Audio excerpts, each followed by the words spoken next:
Du stress sur le long terme régule les gènes à la baisse et génère des maladies. Nous, les êtres humains, dus à la taille de notre néocortex, nous pouvons activer la réponse au stress juste avec nos pensées. Quand nous pensons à nos problèmes, cela déclenche ces hormones. Ça veut donc dire que nos pensées peuvent nous rendre malades. Et s'il est possible que nos pensées puissent nous rendre malades, alors serait-il possible qu'elles nous guérissent? Et la réponse est, bien sûr que oui. Plongeons un peu dans votre monde, dans la manière dont vous percevez et dans la façon dont vous mariez la science avec la spiritualité.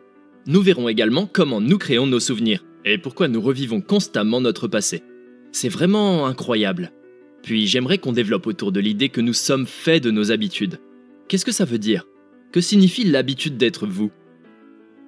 Une habitude est un ensemble redondant de pensées, d'émotions et de comportements automatiques et inconscients que nous avons acquis à force de répétition. Une habitude, c'est quand vous avez fait quelque chose tellement de fois que votre corps sait mieux que votre esprit comment le faire. Donc quand les gens se réveillent le matin, ils commencent à penser à leurs problèmes. Ces problèmes sont des circuits qui correspondent à des souvenirs dans leur cerveau. Chacun de ces souvenirs est connecté à des personnes, à des choses, à certains moments et certains endroits. Sachant que le cerveau est un enregistrement du passé, dès qu'ils commencent leur journée, ils sont déjà en train de penser au passé. Chacun de ces souvenirs est relié à une émotion. Les émotions sont le résultat d'expériences vécues. Alors, dès qu'ils repensent à ces souvenirs ou à ces problèmes, ils se sentent tout à coup malheureux, tristes ou ressentent la douleur. Comment vous pensez, ainsi que comment vous vous sentez, crée votre état d'être. Donc tout leur état d'être, dès le début de la journée, est dans le passé. Ce que ça veut dire, que leur passé familier deviendra à un moment ou à un autre un futur prévisible. Si vous croyez que vos pensées ont quelque chose à voir avec votre destinée, et que vous ne pouvez pas penser plus grand que comment vous vous sentez, ou que vos émotions sont devenues votre façon de penser, donc vous pensez depuis le passé. Pour la majorité, vous continuerez de créer la même vie. Certains prennent leur téléphone, ils vont dans WhatsApp, regardent leurs SMS, vérifient leurs emails, ils vont sur Facebook, prennent une photo de leurs pieds, puis la postent sur Facebook. Ils tweetent quelque chose, vont sur Instagram, ils regardent les nouvelles. Après ça, ils se sentent vraiment connectés à tout ce qu'ils connaissent dans leur vie. Puis ils vont au travers d'une série de comportements routiniers. Ils se lèvent du même côté du lit, vont aux toilettes, prennent un café, prennent une douche, puis ils s'habillent et vont au travail de la même façon. Ils font les mêmes choses, voient les mêmes personnes qui appuieront sur les mêmes boutons émotionnels et ça devient une routine. Ça devient un programme. À ce moment-là, ils ont perdu leur libre arbitre pour un programme. Et personne d'autre qu'eux ne le font à leur place. Donc, quand vient le temps de changer, la répétition de ce cycle est devenue un programme dans le subconscient.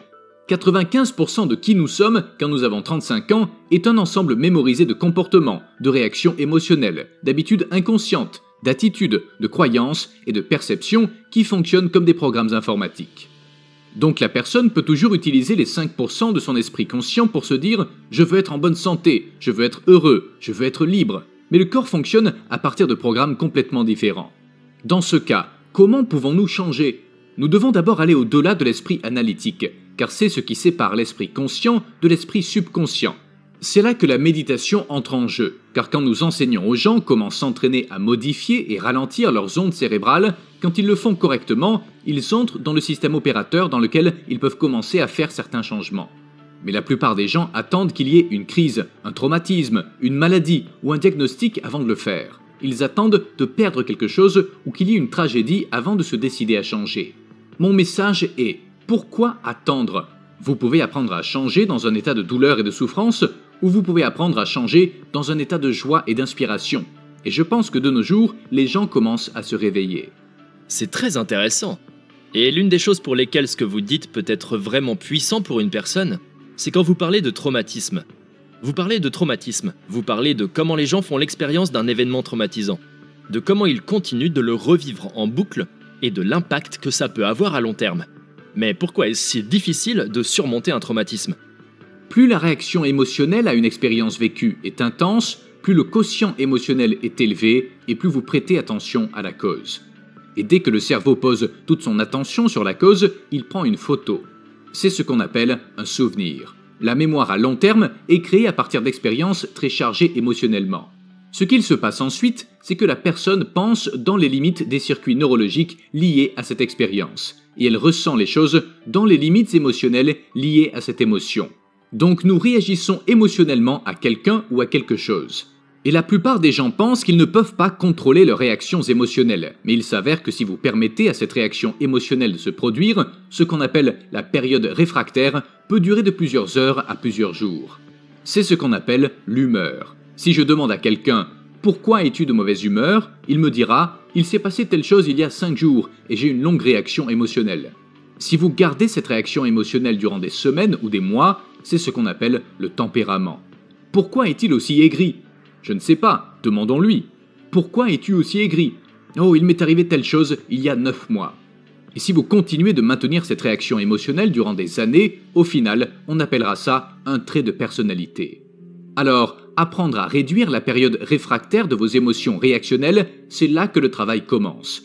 Quand une personne a vécu quelque chose, elle continue de se remémorer l'événement car les hormones du stress, les émotions de la survie, l'incitent à prêter attention à ce qu'il s'est passé, afin que la personne soit prête à faire face au cas où ça se reproduirait.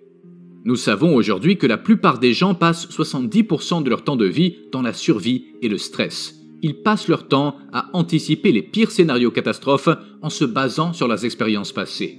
Ils sont totalement déconnectés des potentiels infinis se trouvant dans le champ quantique. Ils sélectionnent le pire scénario possible et l'accueillent émotionnellement avec la peur. Ils conditionnent leur corps dans un état de peur. Si vous le faites suffisamment de fois, le corps peut faire une crise de panique sans avoir besoin de vous.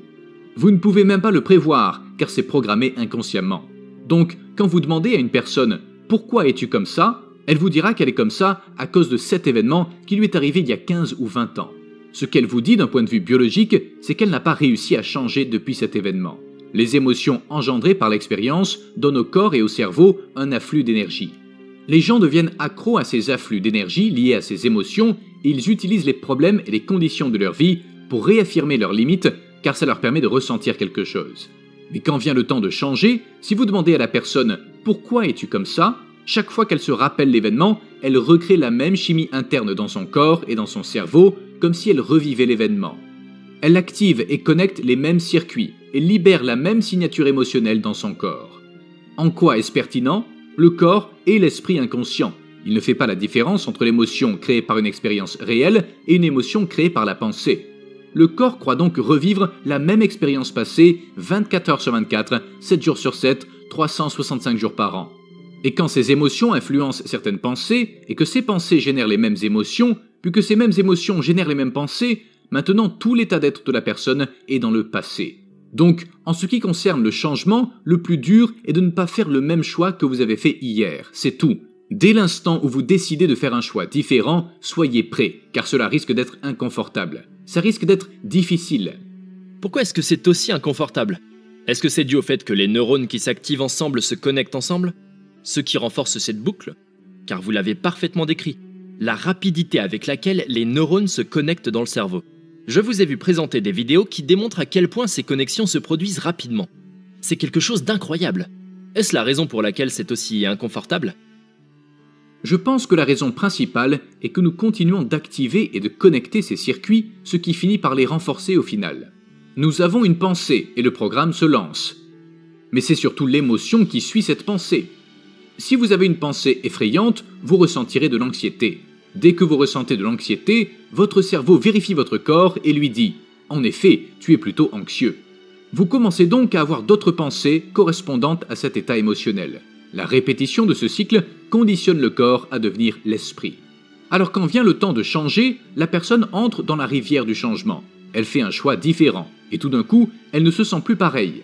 Le corps lui dit « Tu as fait ça pendant 35 ans, et d'un coup tu arrêtes de ressentir de la souffrance, de la culpabilité, de la honte, et tu arrêtes de te plaindre, de blâmer, ou de te trouver des excuses. » Le corps est dans l'inconnu. Il va donc dire « Je veux retourner en territoire familier ». Le corps va alors tout faire pour influencer l'esprit et il vous fera penser des choses telles que « Tu commenceras demain, tu es trop comme ta mère, tu ne changeras jamais, ce n'est pas fait pour toi, tu n'y arriveras pas ». Si vous répondez à cette pensée comme si elle était vraie, alors la même pensée vous conduira au même choix, ce qui vous conduira au même comportement, qui vous fera vivre la même expérience, qui produira la même émotion. J'aimerais aborder cette notion. Pourriez-vous nous en dire plus ? Qu'entendez-vous par « le corps devient l'esprit » ou « l'inconscient » ? Que voulez-vous dire exactement ? Ce sont deux choses différentes, votre corps et votre esprit inconscient. Dans un sens, Si vous vous asseyez et que vous commencez à penser à un scénario catastrophe que vous fabriquez dans votre esprit, puis que vous ressentez l'émotion résultant de cet événement, votre corps ne sait pas faire la différence entre l'événement qui se produit dans votre monde extérieur et l'événement que vous créez par l'émotion ou la pensée. Et la plupart des gens réaffirment constamment leur état émotionnel. Alors quand vient le temps d'abandonner cette émotion, ils peuvent toujours dire qu'ils veulent vraiment le faire, mais le corps est vraiment plus fort que l'esprit car il a été conditionné de cette façon. Le serviteur est devenu le maître. Puis dès que la personne fait un pas vers l'inconnu, elle préfère reculer vers la culpabilité et la souffrance, car au moins ça lui permet de prédire ce qu'il va se passer. Être dans l'inconnu est un endroit terrifiant pour la plupart des gens, car l'inconnu est incertain. Les gens me disent « Je ne peux pas prévoir mon avenir, je suis dans l'inconnu ».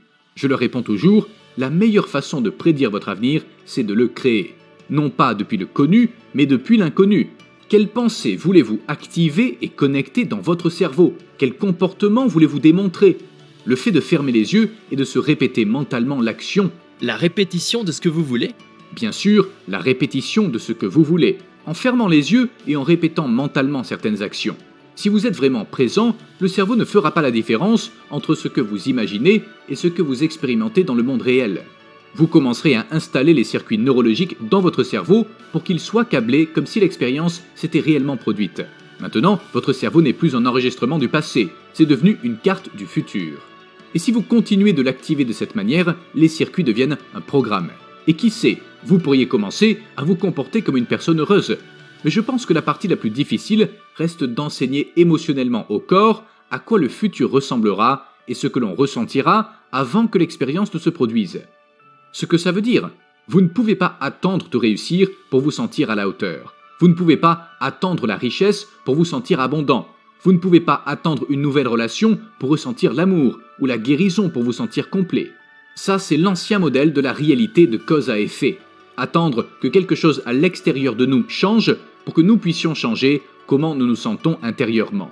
Quand on se sent mieux intérieurement, on prête plus attention à ce qui a provoqué ce changement en nous. Ça veut dire que le monde newtonien est un monde dans lequel les gens passent leur vie entière dans le manque, à attendre que quelque chose change à l'extérieur. Qu'entendez-vous par le monde newtonien? Le monde newtonien ne concerne que ce qui est prévisible. Il ne s'agit que de prédire le futur. Mais dans le modèle quantique de la réalité, il ne s'agit pas de causer un effet.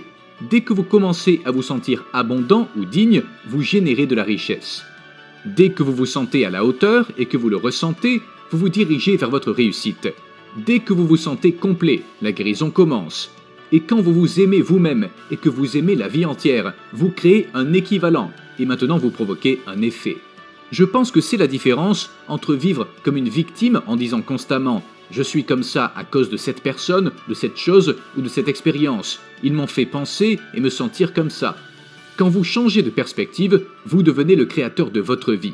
Vous commencerez à dire « mes pensées et mes émotions créent des changements dans ma vie ». Nous obéissons à d'autres règles et nous commençons à comprendre que nous sommes les créateurs de la réalité.